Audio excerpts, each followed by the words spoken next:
DeJig, McKnight Art Collection for Sega Saturn.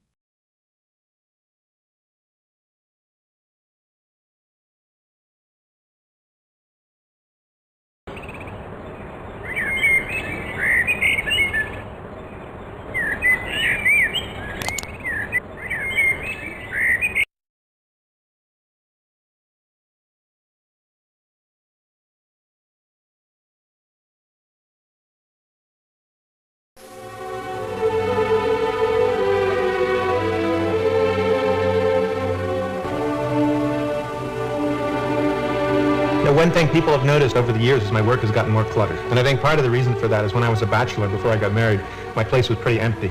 And when I was married, my wife started to bring flowers in and pots, and so they started to appear in the paintings. We have a kind of a symbiotic relationship between the way we live, I think, and the kind of work that I do. Because sometimes she'll buy a pot or something, bring it in, and then I'll do a painting of it. Other times we get a certain look in where we live, and I start to paint that. Actually, the new book really says that, a vision of earthly happiness, because he really wants to bring something to the person. He doesn't really want to show the ugly world.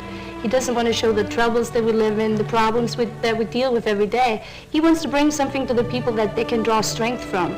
Basically, I'm trying to heighten reality. A lot of artists, I think, try to look at the sort of the black side of reality. I try to look on more the golden side, I guess.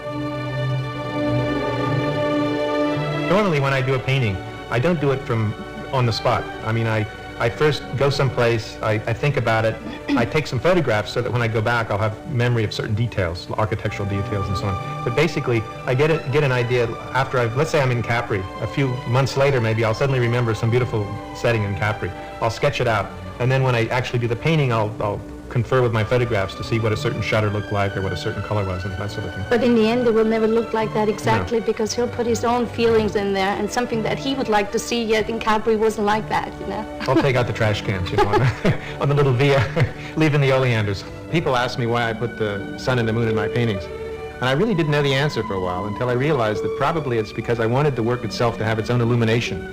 In a way, it's kind of like Byzantine icons, where the light is sort of coming from the painting to the viewer, as opposed to the more Renaissance theory, which is that the light shines on the painting. And I think that way, because I really truly believe that the artist is kind of a communicator from, let's say, the spiritual realm to the realistic realm via aesthetics. And so you're trying to create a kind of get a feeling of what's out there and bring it to earth. I think in film or in books or anything, that's what the artist's real goal is.